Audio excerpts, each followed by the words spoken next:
All right. Hey, everybody. Thanks for your patience as we get the live stream going today. I know we're a little bit late for the 1 o'clock, but we're here and we're going to be talking about taxes. Got some information from a couple different perspectives. And as we talk about embracing our freedom and our rights and becoming self responsible, what does that mean? Well, what is it like to begin to take responsibility for filing your own taxes in what capacity, as we talk about the private versus the public operations of any business or income aspirations you have. What if you have to become your own CPA? Is it really that daunting? Is it not daunting? Are the taxes even here for what we think they're here for? We're going to clear up some misconceptions about that and then kind of go into, what it means to start taking responsibility for these things for yourself so you can take advantage of that knowledge and not be at the mercy of any other person's whims. If you have the knowledge yourself, you have the ability to apply that knowledge in a way that maybe someone else doesn't want to apply that knowledge, and that's okay, but that shouldn't prevent you. Oh, hey, Shad, we got Shad here in today. Thanks for sharing the word. Appreciate you. Hope you're doing well. Yeah, I really appreciate the one of the main themes that we work with is going for this kind of de facto way of operating in the world, which is, oh, you have a CPA do your taxes, or you have these outside sources taking care of these various facets of your life, whether it be legal through attorneys or accounting or taxes. And what we are doing is giving people the knowledge and the resources to hone all that stuff in for themselves and become educated and knowledgeable about how to simplify first of all, and then execute of their own volition. Yeah, it's crazy that so many people have been complicit with some of the stuff, and it doesn't happen all of a sudden. It happens gradually through time. And as technology develops, it makes things like filing your taxes much easier. But then you're left with the question of the actual action. It's like, well, why are we paying taxes? How come? What are the definitions? What are the parameters? And, is it that difficult? Do I need to be hiring someone to prepare my taxes? And does my situation call for that? And most people, they maybe don't want to deal with it, but I think that there is an obligation that our liberties and our freedoms are called to, and that is to kind of understand why certain things are set up the way they are. Like, why is it they're making it so easy for H&R Block and TurboTax and all these other forms of systems that make it super easy, super convenient to be able to file your taxes? Like, what are we filing? What does this form of administration mean? And can this be used against you? Like, what's the premise of this all? And I think, I'm starting from some of the larger questions about this thing. I'm always forced to call upon the philosophy in which a thing operates. Have to get to the principle of the thing. So when we're talking about taxation, as well, does it even apply to me? I was like, wait a minute, like, I can choose, like, you have an option as to how to operate a certain individual or a corporation. Of course you can, but we've been groomed, right? Or professional organizations and law firms, attorneys, they've all been groomed a certain way to operate business. And really, the individual is supposed to be the one in charge of at least overseeing and understanding what is happening in this paperwork. But as there's a separation that happens, there's a separation of understanding, right, of the whole process. And I just want to bring back, the interest in understanding why we're doing the things that we're doing, so that there's context, so that we know how to argue and talk and bring about the points that actually matter. So with taxation, it's really interesting. But, before we dive deeper into it, I want to thank kind of Daniel for bringing us in and kind of emceeing the thing, because it's actually pretty hard to try to find a way to start these conversations but they have to be had, you know, in order to be able to take responsibility over these matters. But not a lot of people you'll find that want to have these conversations because they shy away about what they know, what they don't know. I don't know what, let's just for example, I don't know, and I don't care to, know everything. When I don't know something, I admit it. And the thing is, we want to be able to scrutinize that process all the way to the very end and know things as a fact. Like, hey, what if your situation calls that, you need a petition for the tax amount due? Do you need to go to tax court? Does a tax even apply to you? Like these are normally questions that you probably take to an attorney, but at what point, at what point do you hire an attorney? Do you hire professional help? And do you need to? And I think that those lines are kind of blurred now. And the only way to kind of bring back that conversation and know where we are in the spectrum of understanding these processes and being able to take responsibility for ourselves so that, this whole process becomes easier. I was just saying earlier to the guys, that I've found that there's 97 types of taxes that everyone pays, right? And the IRS has made over 2,000 publications associated with those 97 taxes. When we talk about a trust, and that's what we do, we try to help people move assets over. When we talk about a trust, we're not just talking about removal of all tax liability. This is not technically possible. You pay so many forms of taxes that are involuntary: gas tax, school tax, waste tax. The list goes on forever. It's knowing what the main taxes are, why we're even qualified to such trusts, and is it legal to opt out? Can you opt out of the citizenship, or the benefits rather of the citizenship? Can we do this? So, then the conversation elevates, not just about, what are we talking about, the facts of the situation, but then it morphs into solutions. Like, what are we doing about this? Who has experience? Can this be done? Is there case law that can support the things that we're talking about? And we find, that's what we do here at Frontier Capital Trust is we find these case laws, we find and we prove and we create ways for people to be able to make these solutions a reality pertaining to their situation. So hopefully this conversation, takes us into a couple of highlighted points. But if you guys want to bring me back to a point in specific that we want to start off with, I'll just say that this is the wave that all aspects of society are riding right now, because the question is, what influences me in my life and what power do I have? And if you want to figure that out, you start asking, well, how do I know? How can I know? And ultimately, the way that we do things here is that, we trust peer review, whether that's a review of an accounting firm on Google. Oh, they got 5 stars, they must be good. But at the end of the day, whatever that information that we're evaluating, if we don't really put our hands on it and grip it for ourselves and look at it square in the face, it's all trust, in the end. And we're putting our trust into systems that are currently operating, and they may not have our best interest at heart, or they may just be, doing, what is called of everyone to do, what is, the status quo.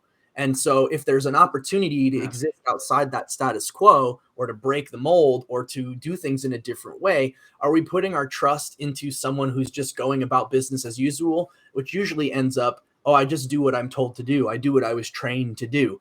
And so we really either have a lot of trust in our institutions or we don't. And I truly believe, if you look around, we're living in the time where we're questioning all of our institutions. So, like Javier's saying, it's not just about, do we just get a CPA and trust them to do the best job? And, oh, my CPA is really great, he's a wizard, or my CPA is terrible. Either way, whatever that is, you don't know for yourself. And is knowing for yourself really that hard to do? Is it really that complicated? Is it really so stressful to kind of go outside the box a little bit and try to understand something that's not our given skill set? Makes you a more well-rounded person, and it also empowers you fully once you have the knowledge and experience of how to utilize that. So that's a process that anyone can do. I mean, we're cutting a path forward, and we're showing our process through that.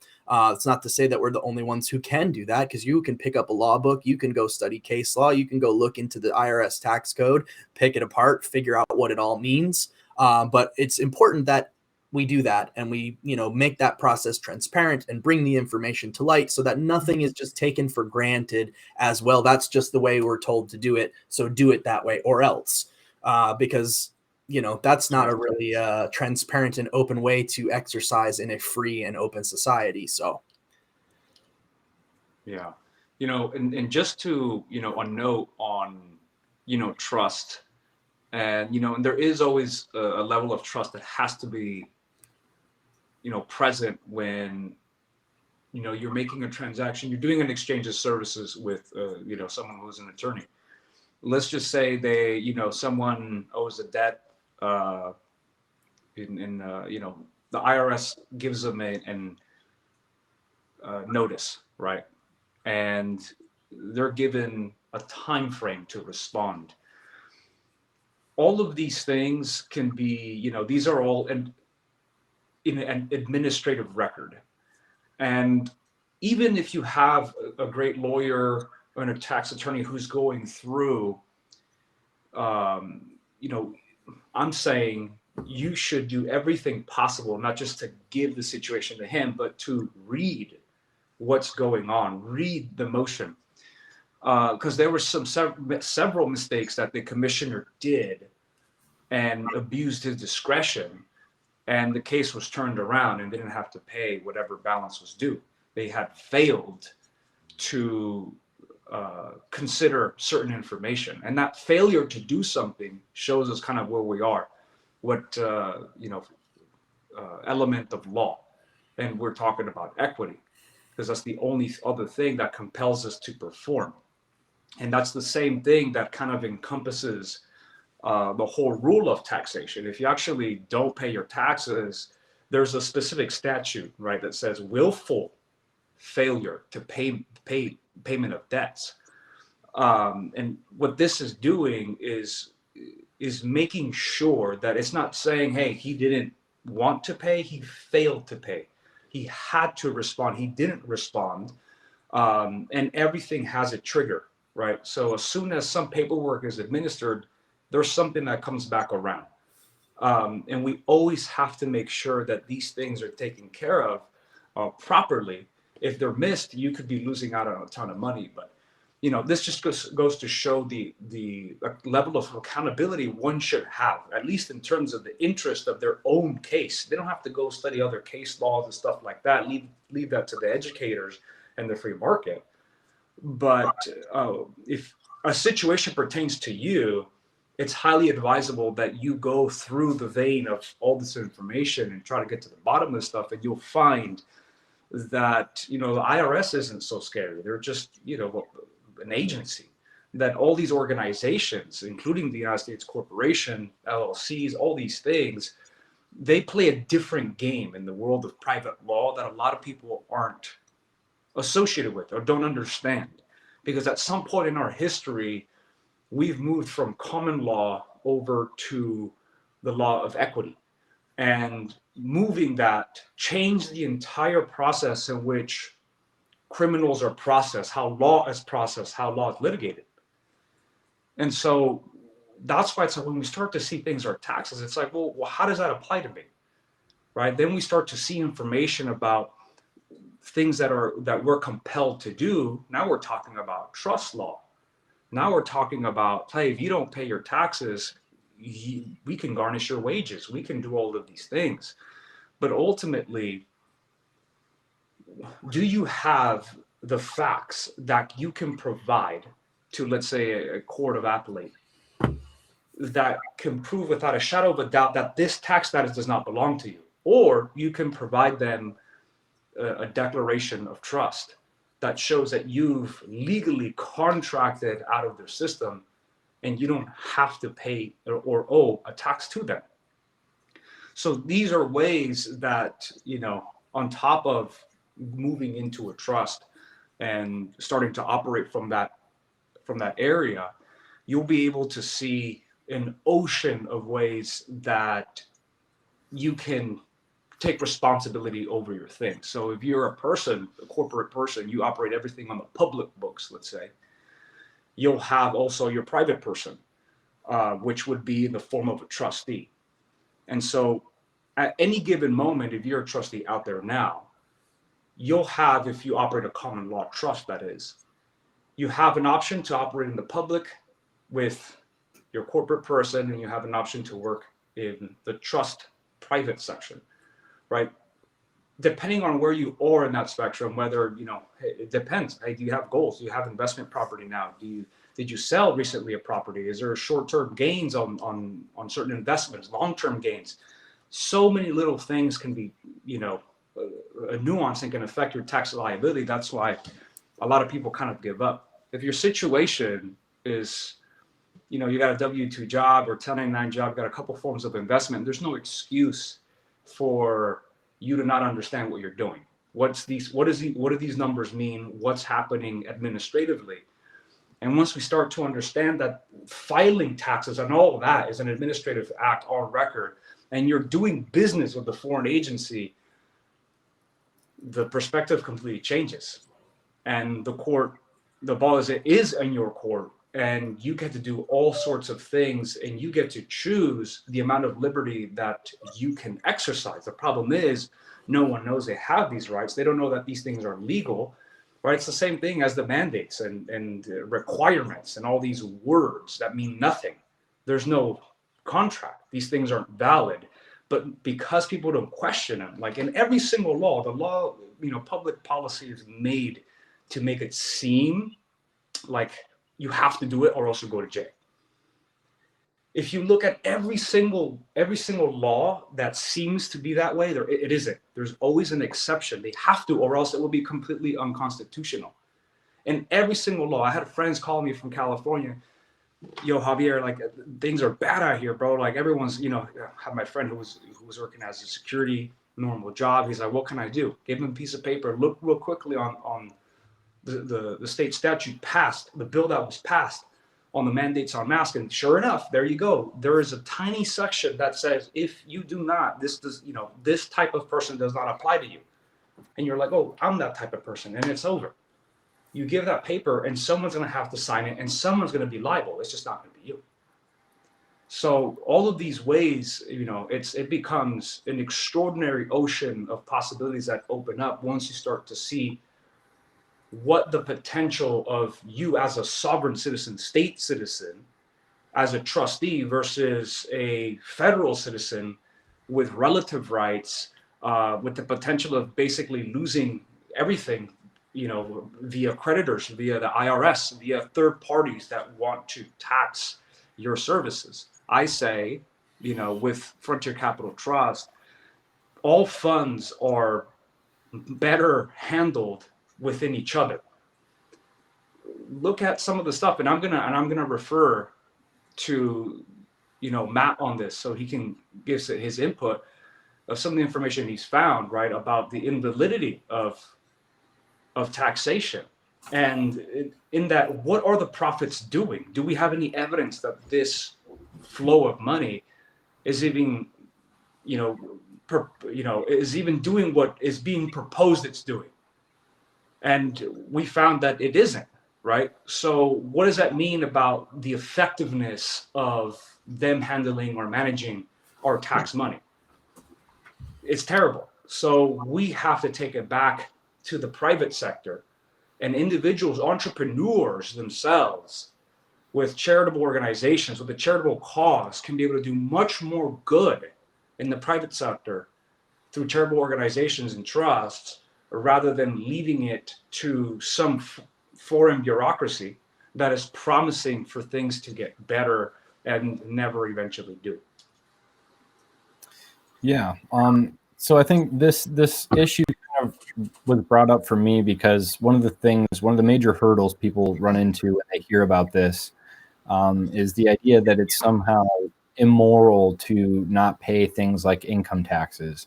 And if you work with us, one of the things that we always say is that if you incur a tax liability, you should pay it, because if you don't, it's all about contracts. If you incur that liability, it's because you have contractually agreed to terms that caused you to take on that liability. And so what we do is we have entities that don't incur those liabilities, and we encourage people to use those to structure them properly. So this really interesting little nugget comes up when you start looking at, the tax code, and people think of income taxes. You hear people saying, "Oh, I know a guy who didn't pay his income taxes. He's in prison now." Well, how did he go about doing that? Did he incur a liability and just choose not to pay it? Because that's much different than properly structuring your affairs to where those liabilities are never incurred. So this graphic over here on the left is about the Grace Commission, which was authorized by Ronald Reagan back in the early 80s. And interestingly enough, they were looking for waste and ways that they could cut down on waste in the tax codes and administration. And they found that with 2/3 of everyone's personal income taxes wasted or not collected, 100% of what is collected is absorbed solely by interest on the federal debt and by the federal government contributions to transfer payments. In other words, all individual tax revenues are gone before one nickel is spent on the services taxpayers expect from their government. Now, this is a mind-blowing revelation that's out in plain sight. I mean, anyone can look up this report. I guess it wasn't common knowledge before that, but one of the major issues that I think people need to understand is that the money is being printed out of thin air. It's not backed by anything.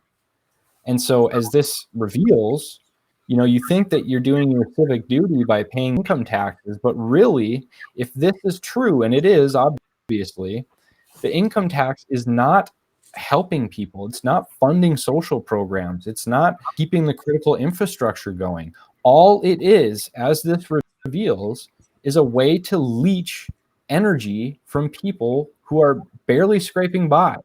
And so that was one thing that I really wanted to share with this, because we get into this discussion and people have all these kind of preconceptions about what taxes are, or how they help, and this shows you, and the Federal Reserve System shows you, that the money doesn't actually have any value. It's literally monopoly money, and they print it when they need it. So I just wanted to share that.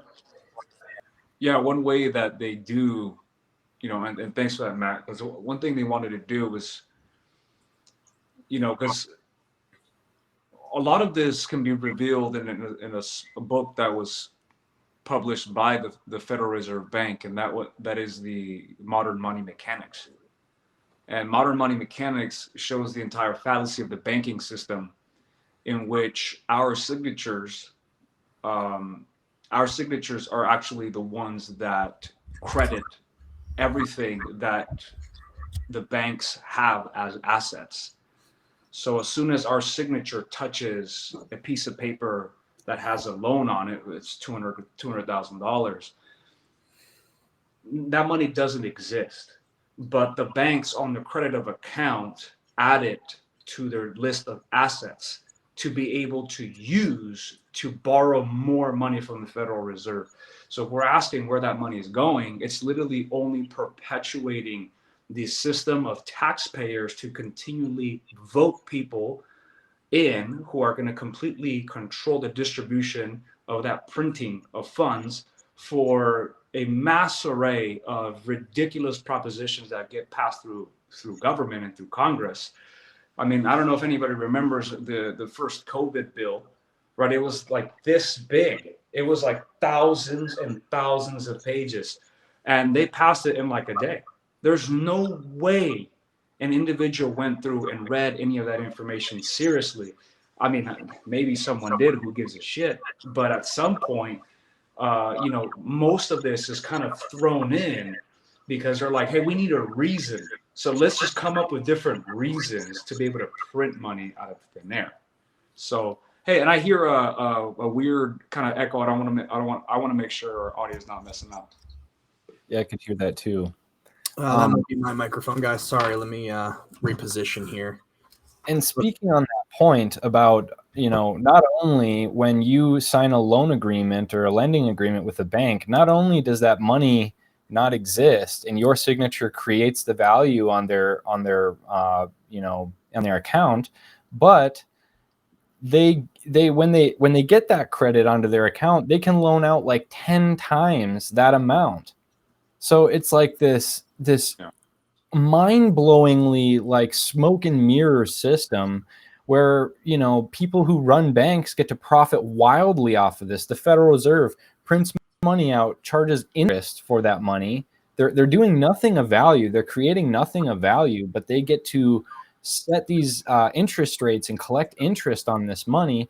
Banks get to have your signature create millions of dollars of value for them, and then they get to loan out 10 million on top of that. So it's like, it's so obvious. With the closer you zoom in on this stuff, the more absurd and ridiculous it becomes. It's like you know, it's like one of those pictures. It's like a collage. You know, from far away it looks like one thing, but as you zoom in, it's a bunch of other little pictures, and you know, the big picture falls apart. You know, it's the closer you look at this stuff, the more ridiculous. You know, it's a bunch of. It looks like this really complicated, smooth, slick, like, you know, hyper intelligent system, but as you zoom in, you see that it's really just a bunch of pictures of clowns. You know. One thing I'll like, just. Oh, yeah. can you mind if I? Go ahead, please. So we often recommend, you know, for people who are interested in the trust to really dive into Weiss's Concise Trustee Handbook. It's one of the most amazing resources for the type of work that we're all doing. I recommend anybody interested in this, anybody who is already, you know, utilizing trust structures, to really understand Weiss's Concise. And when, you know, he spends the time going through the information of what an express trust is and everything else. And at the very end, you know, there's a section about maintaining the proper IRS relationship. And, you know, plainly put, this is directly from Weiss, plainly put, IRS taxes serve several functions, but principally as dues for the privileges and immunities associated with participating in the Federated Unincorporated Interstate Banking Association of the Non-Payment of Debts. It's a mouthful, but essentially you've heard us talk about that privilege and immunity before when we referenced the 14th Amendment and what it means to be a federal U.S. citizen. They're the membership dues of the corporation, and it's like, yes, thank you for allowing me to be a member of the banking body that is constantly devaluing my wealth and stealing from me. So here's my membership due to the club. Thank you for allowing me to join the club where you steal everything I have. Yeah. Basically, there's an exchange. I mean, there's a legitimate exchange happening, right? And that exchange is it's like, well, then the question, you know, it's like, well, what are our benefits, and are those benefits, you know, worth forfeiting our freedoms, our ability to, you know, operate in commerce freely without the invasion of a foreign third party? Right? It's like, well, let's start to weigh, and then you start to see that something went really, really wrong, and now we have, it's like a weird creature, right? That people are using to be able to perpetuate something that has a doom, but it's like impending doom, because we don't know when, you know, the financial markets are going to collapse. We don't know if they're going to continue to borrow. Like, what's, you know, the inflation this last year alone was, you know, 7.5%. At that rate, that's also a form of taxation, right? Inflation, the cost of everything, all the goods, isn't that also impending on your rights and your liberty, right? It's like, I think I said this last time too, with the Amish, right? It's like sometimes systems get ahead of individuals so much, like they'll grow to the point that they destroy their entire community, their country. They, you know, that's why I believe in, you know, having conservative, you know, theology, conservative ideas, in that the preservation of things, including philosophy, continues to be the heart of whatever's operating in the individual ultimately. Like the Amish are going to be doing their thing while the rest of the world is probably going to go in a ring of fire, and they're going to be, one day they're just going to open up the door and look around and say, what happened to all these people? Right? Everyone had cars, everyone had production, labor, there was a good exchange, economy was good. Then all of a sudden everything just, what happened, right? I'll tell you what happened. You know, it's the nature of the human being, the nature of greed, the nature of things, you know, it just speaks to the desires of the human being. So that's why these things have to be kept on check, even in spaces of political power. But obviously we're innately, filled with corruption. So we have to find a sweet balance. Like, that's why we can't just, throw rocks at the government or, hate on our bank. It's like, that's the soil we have. You can hate as much as you want the systems that exist, but these things are what we have. This is the land that we're left with. And it's up to the individuals, the entrepreneurs, the people in the labor force to be able to wake up and do something about it, so that we start to steer things in our direction. We don't have to live in fear. I'm extremely optimistic. I feel that in the future, a combination of things is gonna be able to produce answers that no one's been able to cement, that include our liberty. And it starts with little things like this: investigating, having questions, because somebody at some point is gonna have to change the law, right? They're gonna have to be able to say, we admit this is the wrong, we're operating this way now because of this. There's going to be a response, and that response is slowly happening simply because of the saturated space that we've been in technology and fake ideas. So I think, like, even the COVID response is like a psychological response, and that now it's like we're going to try to engulf people with an enormous narrative. Let's see how long this narrative can be played out. And if we can do this, what other narratives can we do and be able to fluctuate and make profits off? It's like, a stock company, just, highly speculative stock company, and then people just saying how great the CEO is, how great the administration, how it's very political. But fundamentally, it's like, we have to come back to the individual, because the problems aren't so much government, but the problem is, does the individual recognize that these problems exist, and can the individual act on them? Because if we don't preserve those rights of the individual, like our right to contract, the right to contract and contract in trust form, then this is how an entire country is deceptively moved into the world of private law and operate as a democratic form of corporate oligarchy, in a way, instead of a republic, instead of a place where the individual's rights are completely preserved on their own terms. Like, this is why we had the Declaration of Independence in the first place. And it's to be able to get away from that private law, the private ecclesiastical law that was trying to invade our unalienable rights. So in this big breath of winded answers, we want to make sure that we open the doors for people that are interested in this stuff to come in and learn from the material that we have resourced. We're not the only ones out there doing this type of work. There's a lot of really great people out there that have amazing information. But ultimately, we provide the rawest results. We make sure that every single client that we have and come through has their questions completely answered thoroughly, to attest to the understanding that we have in our business.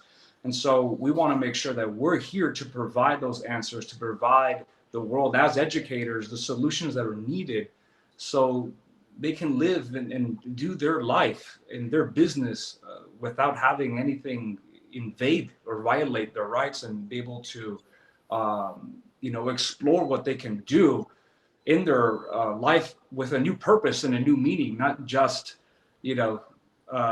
something that, hey, let's just start a corporation or LLC. It's like, what's the detriment to, like, what are the offside? An attorney's not going to tell you what the cons are for creating stuff like that, and you might not even understand.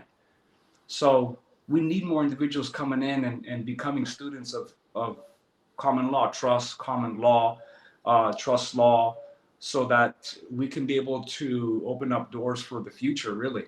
Because right now, I'm so glad to be working with these two guys, and we've been working with some amazing people, amazing consults every single week. And we're so glad to meet the people that are up to some incredibly amazing charitable purposes. And we want more of the same. So we truly invite you guys to come through to our website and check us out. And there's an important shift that, we reiterate frequently throughout our material and when speaking with people, is that we're detailing the current system right now. We're setting the foundation of understanding to say, look at how this thing arbitrarily expands itself at a whim that is not accountable to the people, and therefore diminishes the value that we have in our bank accounts, the value that we have in our homes, the value that our labor brings. It just keeps diminishing. Whether people want to blame capitalism or corruption or the government or corporations, whatever, there's definitely parts of free market capitalism that are beneficial to us, even as small people on the totem pole. But now, as we look at this flipping of the pyramid, where we take responsibility and we take ownership and we lock out those outside entities from our private use of our wealth and resources in a way that allows us to, one, protect the wealth of our assets, protect the value of the things that we own, and have something left to pass on. And, we're also having the conversation with people about maybe the potential of cryptocurrencies or other types of commercial exchange that aren't in federal U.S. Reserve notes that are, diminishing returns. Maybe we will figure out some other hybridized financial way forward where, our dollar for dollar retains its wealth or even grows in wealth over the years, as opposed to diminishes over time.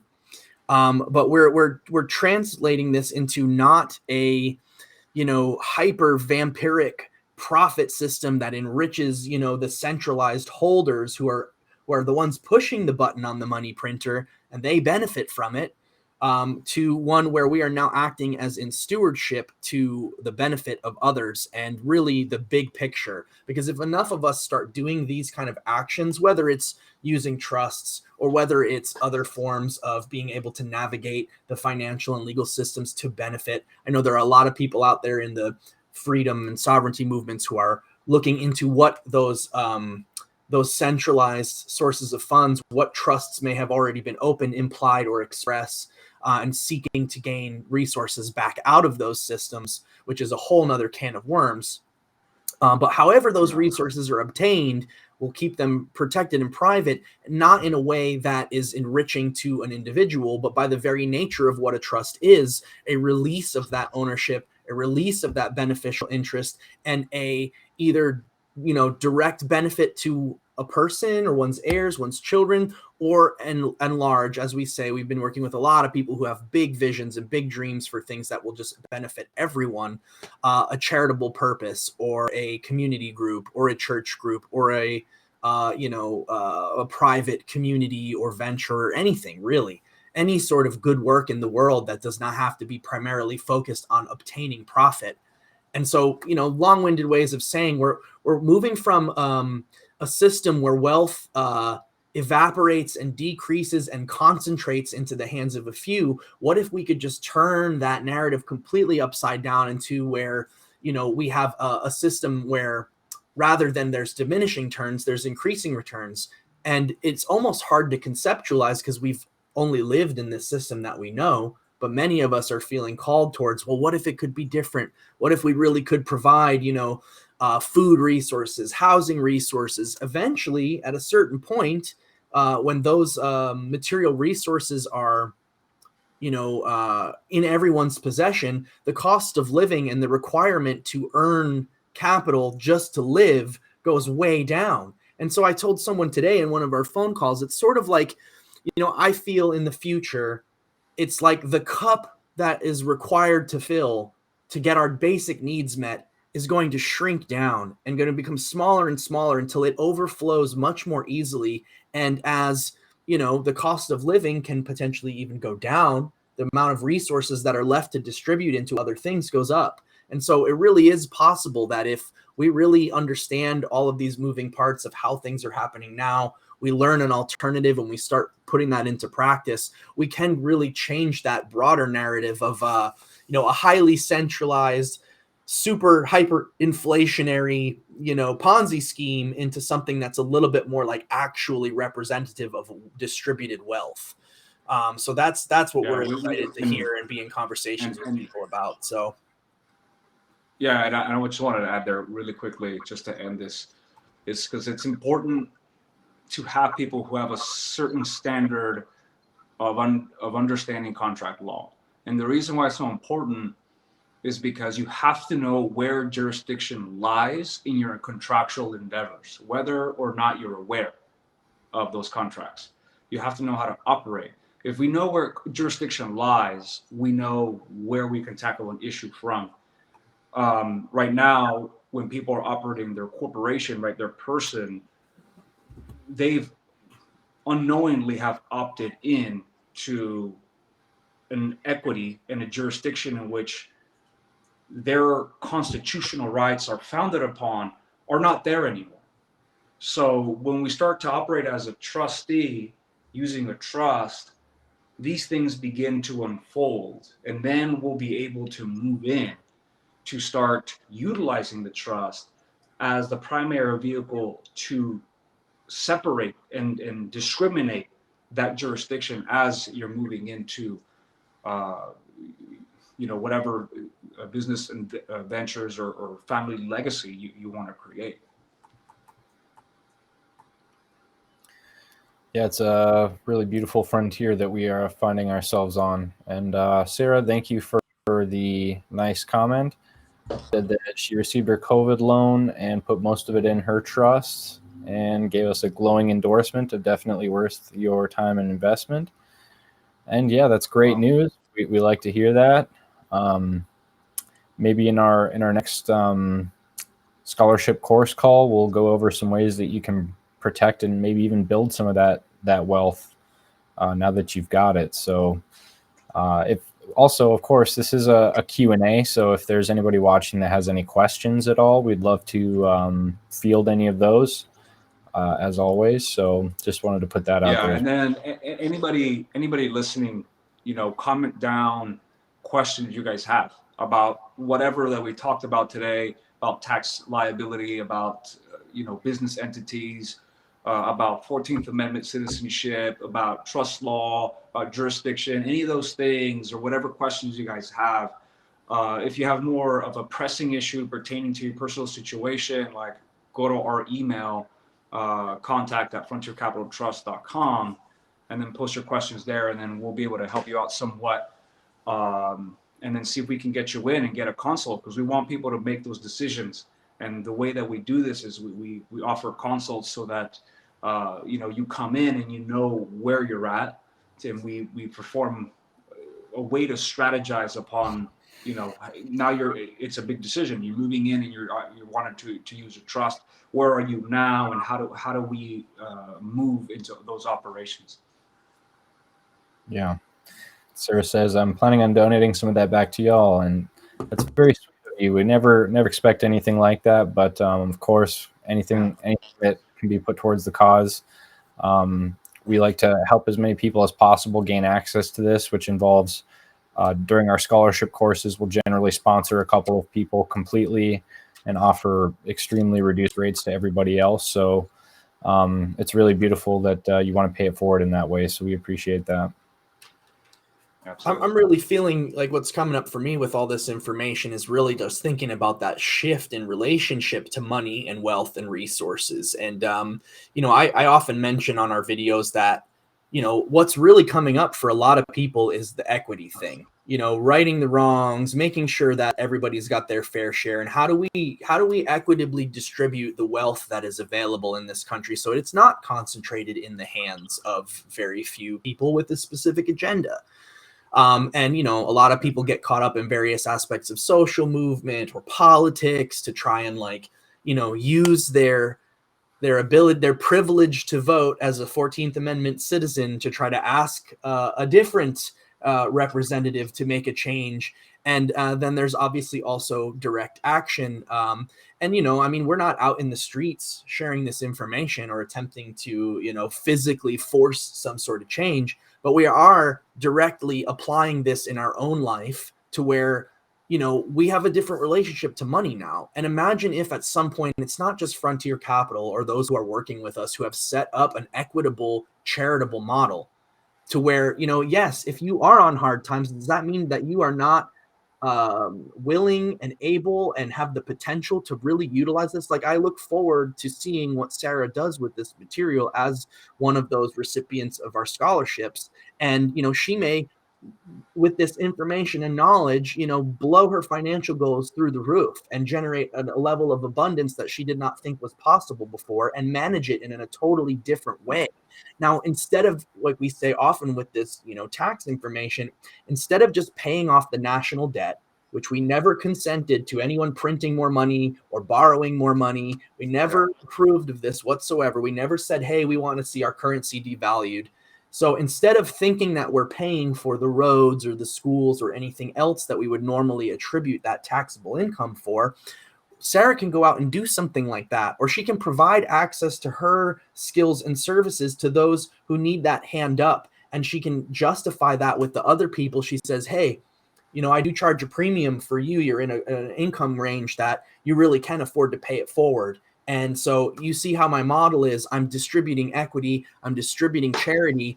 I'd like you to pay a little bit of a premium on the service that I'm going to offer so that I can spread the wealth around.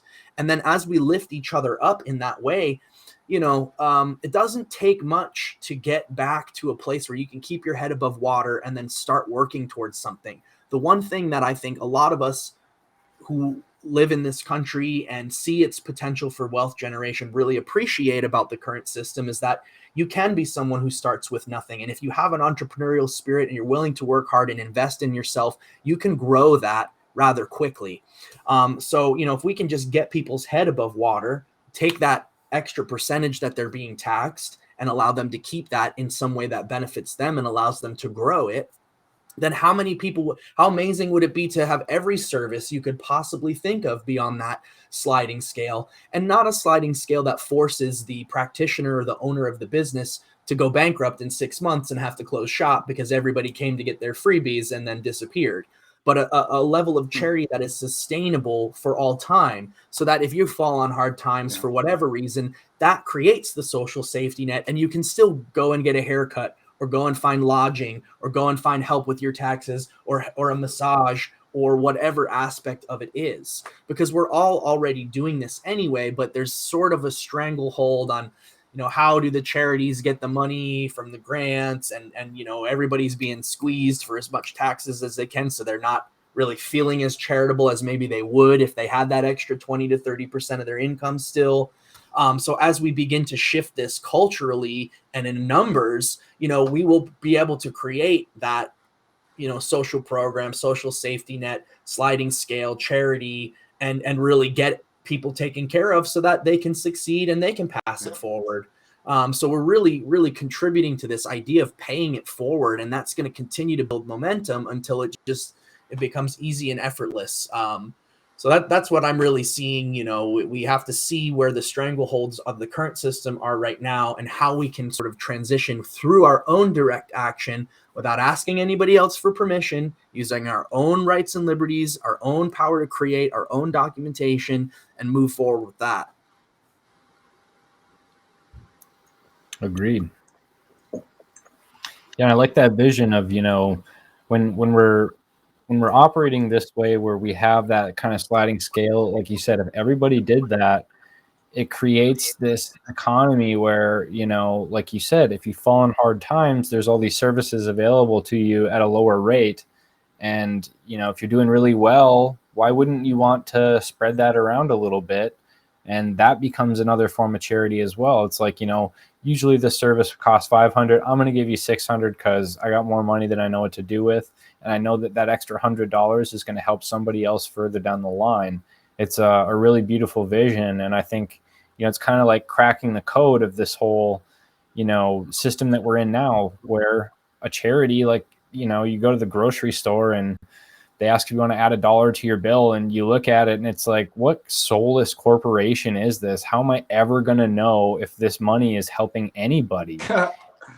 There's countless stories of these giant 501c3 organizations just basically being a shell corporation for, tax write-offs. And I think this is the new wave of people setting up in this way where they can contribute charitably in the way that they're passionate about. It's not about whatever cause is being championed by the billionaire class. It's what are you bringing to the table? How do you serve the people around you? What is your skill set, and how do you offer that to your community? It's really hard to know once you part with that money if it actually ever goes to the thing that you thought it was going to. And so if we could then take that upon ourselves to provide the solutions, that's the only way we'll really have direct oversight and not control in a negative sense, but, responsibility of, said ability to give to others. So it's like I could give somebody on the street $10, but that will always come up the idea of like, well, am I enabling their addiction, or is there maybe some other thing that could happen? And for the people I've talked about who want to be beneficial social engineers to solve these problems, it would be really great to have somewhere that I know I have a trusted relationship with, that actually provides the rehabilitative services for that person, or the lodging, or whatever. And so, we're all in that position of like, well, I don't know if I give my money to the Salvation Army, are they really helping people? Or what's another one, like a for-profit corporation masquerading, like people have that issue, like when they donate things to Goodwill, right? Like Goodwill is actually a for-profit company. It's not people like, oh, I'm donating to Goodwill, this is great, but they actually are just giving their stuff to a company that sells it for them, just the convenience of dropping off their unwanted things. And they have an image of being a certain way, but in actuality, it's like, are they actually really, where is all of that money exactly going, and how much is the CEO making, and all of these things. So I guess we're in the wrong business. That's a pretty genius business model. Get people to think that they're donating to a charitable cause and then just take free stuff and sell it. I mean, that's really, really smart. Yeah, smart's one word for it. Yeah. I just wanted to make a note here of what Sarah, as we were talking the last few minutes, Sarah made a comment that I think I've been unconsciously keeping my income low so I wouldn't have to pay taxes. I've always gotten a refund. And this is something I've worked through myself, and also talked to a lot of people. There's a lot of people who, because they realize that the current system, by utilizing it, we're kind of supporting it, right? Like if you're paying taxes into this system, the government is going to use that money for whatever it wants, even if that's just paying off debt of money that they've lended. But of course, there's many other things that the government does that we don't necessarily agree with. And we don't seem to have any direct way to like either opt out or really stop our representatives from making poor choices once we give them the authority to operate. And so a lot of people, I myself did this for years, probably the first 5 or 10 years of my life on my own after leaving my hometown was like, I was in intentional poverty because I couldn't find a way to ethically and morally be okay with making money. It was difficult for me because I had so many hangups around that, and I didn't want to support foreign wars or, certain actions here at home. I didn't want to consent to it.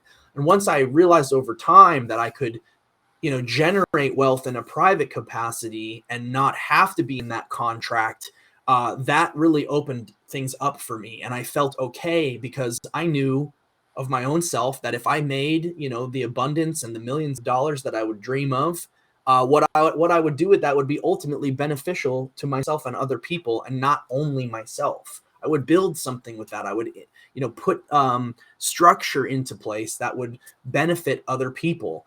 And so, it really is an important shift to realize that like we can sort of opt out and cut ties with those contracts and do things in a term and a method of stewardship with that beneficial third party, to allow us to make as much money as you possibly can, Sarah, because you're a good person and you will do good things with it. There's a lot of people who have just this poor relationship to money and resources, and they shoot themselves in the foot, or they could be the person raising that wealth up and then going out and doing the food not bombs, or building the tiny homes for homeless people, or offering people mental health services, or whatever it is that they're really passionate about. And we get all of our angst and our energy and our hopes and our dreams gets funneled into this political process, which if you follow us long enough, you will see that we're basically consenting to a system that is so far beyond our ability to oversee and hold accountable, that it's kind of time, guys, to stop consenting to it completely and start looking at, what can we build on our own and in our communities, and take care of these issues that we have. Exactly. Great. Yeah. Well, we're coming up at the 55-minute mark. I'm not sure if we have any questions or anything like that, but we should actually, next time we do our FAQ, I should actually print out our own FAQ and kind of go through a couple questions that may pertain to, so people can get a glimpse as to what to expect when they start kind of, working with us. And I think that will help people coming in who are potentially on the fence or whatever with, operating a common law trust. Yeah. And I think it's good that we lay the foundation. We have these broad conversations just to over time, it's so much information and people will begin to absorb it bit by bit. But you're absolutely right. We should kind of focus it in a little bit more. We can absolutely do that next week. Yeah, and I think that a lot of people, they may see some of the stuff that we post, they may have heard about trust, but it's such an esoteric thing to them that it's been my experience that people hear about this and they're immediately intimidated. Maybe it's an ego thing for some people where they're never out of their element, or they know what they're talking about, and then all of a sudden they're hearing about this stuff and they have no idea what it is. So not only do they feel intimidated by that, but they don't even know what questions that they would want to ask. It's just kind of an impenetrable subject to them. So I think that doing these lives is going to help with that. And I do like the idea of going through some of the frequently asked questions just to lay the groundwork for people who are just oblivious to what this is all about. Yeah. And just as a quick gist, hey, to soothe the question about a trust, because a trust is so many different things. In fact, it's over 150 different types of things, and plus much more than that. But ultimately, I can define it by its contrast of a person, right? So we have to talk about property real quick. So property is a relationship to something, right? So what is the relationship to the property? A corporation's relationship to the property is a dynamic of ownership. The relationship of the trust is in a dynamic held in trust, which involves grantor, trustee, and beneficiary. It's the relationship to the property that defines, what we're talking about. So when we talk about a corporation, we're only talking about a citizen or a corporation and its relative rights to whatever property operates that legal fiction. When we talk about a trust, we're talking about a relationship of property held in trust with not the relative, but the full and all rights secured under the Constitution and under pursuant to common law. So these are just two quick definitions that define one and the other, because there's so many different distinctions. And this is the type of thing that, we have to be discussing so that people can start to little by little start to, chip at the mold of what is a trust, and ultimately is what you want it to be. But first, let's get the fundamentals. Yeah, it's very open-ended, and these are things that, if you come through a material and you come, the steps moving forward, reach out to us. We have contact form on our website. You can send us a Facebook message. We're more than happy. I will often be the person who will reach out and just get on a quick phone call, 10 or 15 minutes, to kind of just give you the basics, point you towards some of the content we've recorded that's very specifically geared towards getting you up to speed and priming you. And then we have an application process, which you can fill out for either, getting one-on-one consulting and class work with us, or in our group scholarships. And from there, we would go a little bit more into, because you can understand the basic framework and the foundation. There's the legal foundation, understanding these things about contracts, jurisdiction, legal person versus the trust. What is the trust? You need to have that foundation. And then upon that, you can start to think, okay, how would this apply to my life? I've got this part of my financial life. I may have student loans. I want to buy a house in a few years. I want to do this, that, and the other thing. How will that look? Will I use it for everything, or will I have it be a part of the picture of my broader financial life? And that's something we would walk you through with your application and say, this is how it could look for you. Here's an option where if you were to go all into your trust, this is what would be on the table or off the table. If you were to keep your LLC or to keep your W-2 job and use the trust on the back end, there's so many configurations. This is like an infinite puzzle that can be put together any number of ways. But it's important to look at what all of those configurations mean. So that's something we would do once you have an application with us. We would go through that process with you, and then you'd have full informed consent to whether you want to move forward working with us or not. So that's a bit of the process. Don't hesitate to reach out, contact at frontiercapitaltrust.com, or send us a message through the website or Facebook, and we'll get you channeled into the right resources. All right, guys, we're right at an hour. Matt, I think there might have been something you wanted to say. I can't. It seemed like you were you. No, I think I'm good. I would just encourage anybody who's curious about this stuff, go to courses.frontiercapitaltrust.com/findfreedom. That's one of our main hubs for free information that we give out, and it's just a wellspring of all of the information that you need to know to understand how all this stuff works. So, yeah, I encourage everybody to go over there and check it out. Check it out. Cool. We got the link at the bottom of the video for those you who are watching later. Sweet. When technology Dude, I just saw it. It looks super cool. When technology works, it works well. All right, everybody. Well, it looks like we're done for the day. We will see you next week, and we'll be in touch. Reach out to us if you have any questions. All right. Take care, guys. Bye, everyone.